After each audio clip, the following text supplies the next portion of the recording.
All right, let's dive into a story that'll probably give you chills. The Malmstrom Air Force Base Missile Shutdown back in 2010. We're talking 50 Minutemen III ICBMs. Yeah. Almost a ninth of the entire U.S. nuclear arsenal just suddenly offline.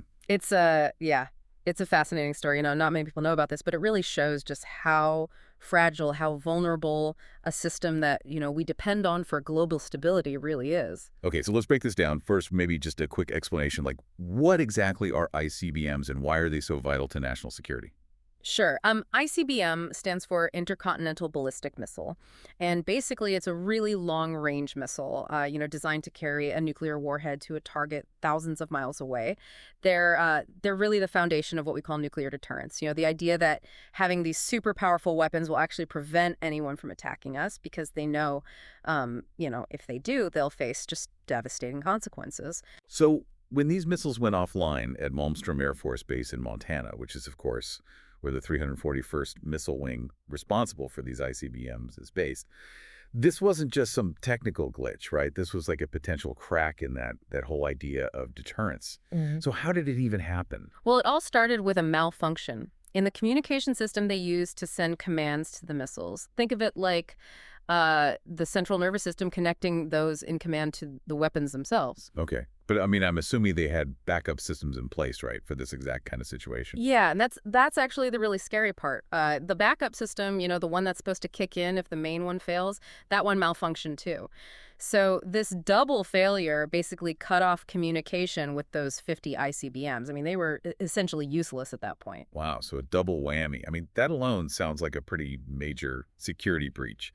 But I understand it gets even more complicated, right? Yeah. Yeah, unfortunately. During a routine procedure on one of the missiles, the maintenance team, they made a pretty critical error. And this just further compounded the communication shutdown. Wait, so a simple maintenance mistake had that much impact on, I mean, this is a system designed to withstand practically anything. Right, and this really highlights something really important. Even in the most, sophisticated advanced systems, human actions are a major, major factor.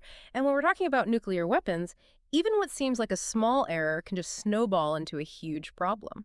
So we're not just talking about one single failure. We're talking about a whole chain of failures, both technical and human, that led to this shutdown. What sort of fallout did this whole incident create?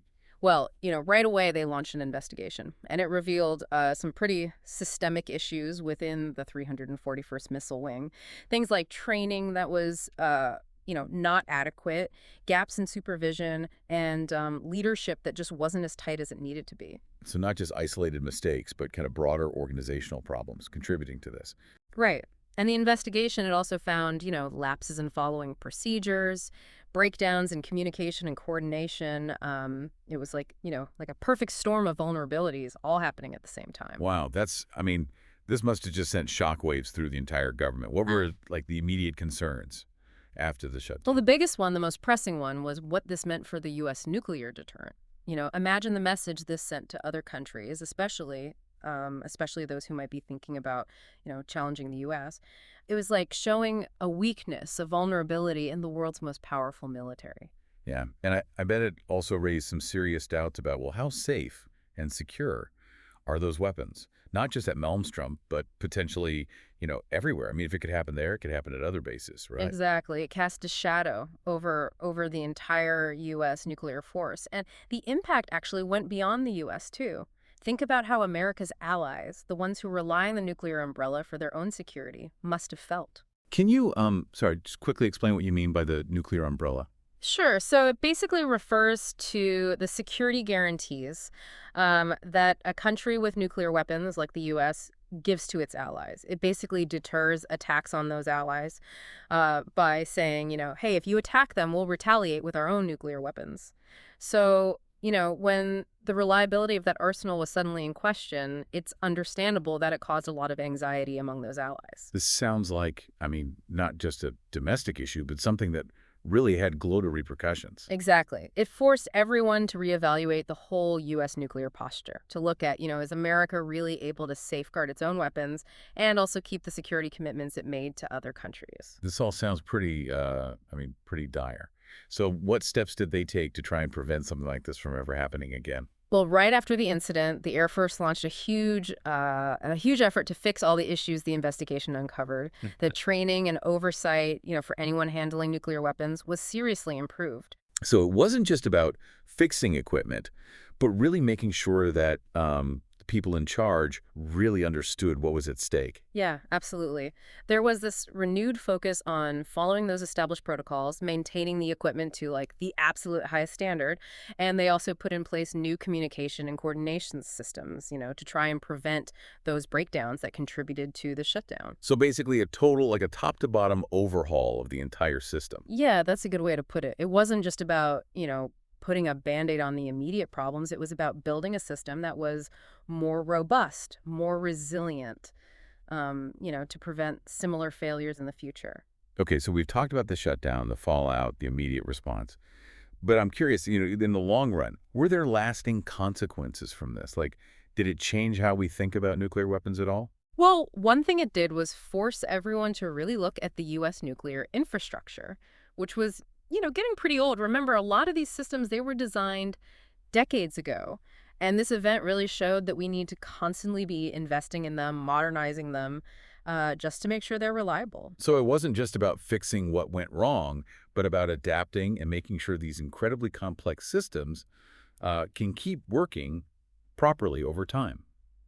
Pretty fascinating, that a single event could have such a ripple effect. Yeah, and that's actually what we'll be talking about next. We're going to explore the broader impact of the Malmstrom shutdown, how it shaped global perceptions, started debates about nuclear policy, and basically forced us to confront some uncomfortable truths about our reliance on these weapons. Sounds like a conversation we definitely don't want to miss. What's really wild about Malmstrom? It wasn't just a technical thing or even a military thing, really. It kind of gets at something much, much deeper, something we've been wrestling with since, like, the beginning of the nuclear age. I'm guessing you're talking about, the whole ethics of relying on these incredibly destructive weapons. Yeah, exactly. The Malmstrom shutdown, it really brought all that to the surface. Like, it showed just how dangerous it is to rely on nuclear weapons for security, even with, all the safeguards and protocols and everything we have. Almost like we kind of tricked ourselves into thinking that technology could just prevent accidents or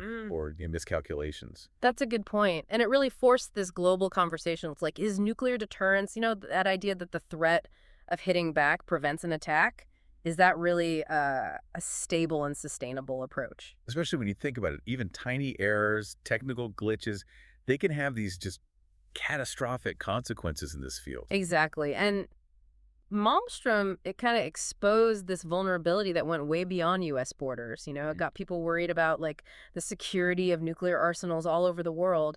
And it started this whole debate about the future of nuclear weapons policy. So what were some of the main arguments that came out of that debate? Well, on the one hand, you had people who were all for complete nuclear disarmament. They said the only way to be truly safe, truly secure, is to just get rid of all these weapons, period. And they pointed to things like Malmstrom, as proof that even the best systems can fail, and the risks are just too big to even risk it. But I imagine there was some pushback on that, right? Like people who felt nuclear weapons still had a vital role to play in keeping things stable globally. Oh, yeah, absolutely. The people who support nuclear deterrence, they argued that, sure, these weapons are dangerous, but they act as this really strong deterrent. They prevent, huge conflicts between major powers. They said that this whole idea of mutually assured destruction, as terrifying as it is, has actually prevented wars and saved lives. So you've got these two totally opposite viewpoints, both with pretty compelling arguments. Where did the conversation go from there? Well, with Malmstrom and other things happening, like more countries getting nuclear weapons, it kind of pushed the international community towards a middle ground. The focus shifted to things like reducing nuclear stockpiles, making those non-proliferation treaties stronger to stop these weapons from spreading, and really pushing diplomatic efforts to resolve conflicts peacefully. Sounds like a very tricky balancing act, like trying to minimize the risks that come with these weapons, but also acknowledging that they might still have a role to play in global security. Yeah, that's a good way to put it. Malmstrom highlighted that we need this multifaceted approach to nuclear security, something that brings together tech safeguards, rigorous training, international cooperation, and this commitment to finding peaceful solutions to conflicts. It's really interesting, how a single event, a technical malfunction plus some human error, could spark this huge reassessment of global nuclear policy. But beyond the policy stuff, what about the human element? Earlier you mentioned Malmstrom raising these ethical concerns about relying on nuclear weapons. How did this how did it impact the people who actually work with these weapons every day? Yeah, that's something that doesn't get talked about enough. Think about the impact on the men and women who, they dedicate their lives to maintaining and operating these systems. Incredibly complex, incredibly powerful systems.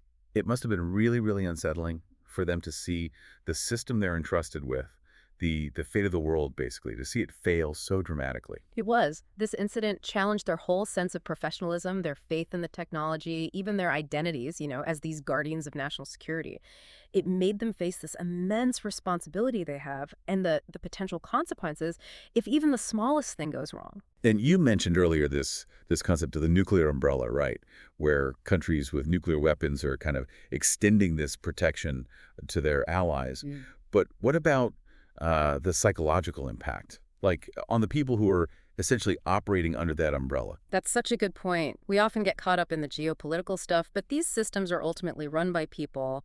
The constant vigilance, knowing what's at stake, knowing that, what they do could have global consequences, that takes a huge psychological toll. Yeah, I mean, it's not just a job, it's a huge burden to carry.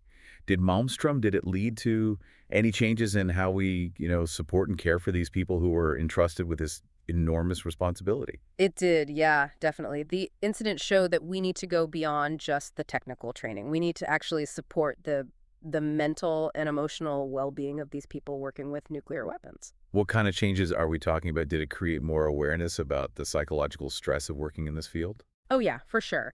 There was this big shift in how we think about it. People started to realize that the well-being of the personnel, it's just as important as the weapons themselves working properly. So they started focusing more on mental health resources, stress management techniques, and building a culture where people feel like they can speak up about their concerns, report potential problems, and, actually get help if they need it. It seems like the human side of this has become a much bigger part of the conversation around nuclear security. Exactly. Malmstrom was a stark reminder that, yeah, we aim for technological perfection, but it's humans who make the decisions, who keep the systems running, who are responsible for preventing the catastrophe. And taking care of those individuals, it's just as important as upgrading the hardware or tweaking the protocols. It's a pretty sobering reminder that in the world of nuclear weapons, the human element might be the most critical factor of all. You got it. And that actually leads us to another key takeaway from Malmstrom. The lessons it taught us about leadership, about accountability, and just the need to be constantly vigilant in a field where the stakes are so incredibly high. So we've talked about the technical failures, the human errors, the global impact of the Malmstrom shutdown, and the psychological strain on the people involved. But it sounds like there's this whole other layer here, too, about leadership and accountability. Yeah, it definitely seems like there's more to it than just faulty equipment or, individual mistakes. Right. You see, Malmstrom, it wasn't just about that. It exposed these systemic issues within the 341st Missile Wing, like a culture where maybe things were overlooked or warning signs weren't, really taken seriously. So are we talking about like a breakdown of the chain of command, a lack of clear accountability? That's part of it, yeah. The investigation, it found cases where they weren't following procedures consistently, where communication between different levels of command, it just wasn't clear enough or fast enough. It pointed to this culture where maybe complacency had set in, or where, the fact that they were dealing with nuclear weapons, that incredible responsibility, it wasn't fully appreciated at every level. It's kind of disturbing to think that complacency could even exist in a system where the stakes are so high. What did they do in terms of leadership changes after Malmstrom? I mean, how did they address these systemic issues? Well, the Air Force, they acted pretty quickly. They overhauled the leadership structure at Malmstrom and other missile bases, too, brought in new commanders, people who really emphasized accountability, and had a zero-tolerance policy for, anyone deviating from the procedures. So it was about more than just replacing a few individuals. They were trying to create a whole new culture of responsibility, starting from the top. Exactly. They started these really strict training programs for all personnel, focusing not just on technical skills, but also on, making sure everyone understood how serious their mission was and that they had to be vigilant all the time. It sounds like they were trying to make sure that everyone, no matter their rank, felt like they could, speak up if they saw something wrong. Yeah, that was the goal. They put in systems for anonymous reporting, encouraged open conversations about potential risks, and they made it clear that if someone had a safety concern, it would be addressed right away and there wouldn't be any, blowback for bringing it up. That's a big change. It sounds like they went from a culture that, maybe allowed complacency to develop to one where constant vigilance and open communication were the priorities. Yeah, that's a good way to sum it up. The Malmstrom incident, it was a wake-up call, It forced this really fundamental shift in how we think about leadership, accountability, and all the human factors that come into play when you're dealing with these incredibly powerful weapons. It really drives home the point that even with all the advanced technology, human judgment and vigilance are still absolutely essential. So as we wrap up this deep dive into the Malmstrom Air Force Base missile shutdown, what would you say is the key takeaway you hope our listeners will remember? I think the biggest lesson from Malmstrom is that nuclear security isn't just about technology. It's about people. The people who operate the systems, the leaders who set the tone, the whole culture of accountability. It reminds us that we can never let our guard down when we're dealing with these, incredibly powerful weapons, constant vigilance, rigorous training, clear communication, and a culture that puts safety first, always. Those are the things we need for responsible nuclear stewardship. That's a lesson that applies to so much more than just nuclear weapons, really. It's about understanding that the human element is a factor in any system, especially ones with high stakes, and making sure we have safeguards to prevent, even small mistakes from turning into disasters. You said it. The Malmstrom incident, as scary as it was, it ultimately pushed us to make positive changes. It forced us to look at our weaknesses and build a more resilient and responsible system for managing the most dangerous weapons in the world. This has been a really insightful deep dive. Thanks for sharing your expertise and helping us understand, just how complex this event was and the impact it's had. It was my pleasure. I hope our listeners have a better grasp now of what it takes to manage nuclear weapons and how important human judgment and vigilance are in keeping us all safe. And to our listeners, if this deep dive got you thinking, I encourage you to keep learning about this topic. There's a lot of great information out there about the history, the technology, the policies around nuclear weapons. And remember, the more informed we are as citizens, the better we can participate in these discussions and push for policies that promote peace and security in our world. Thanks for joining us on the deep dive. We'll be back soon with another exploration of another fascinating topic. Until then, keep learning, keep asking questions, and keep working towards a safer and more informed world.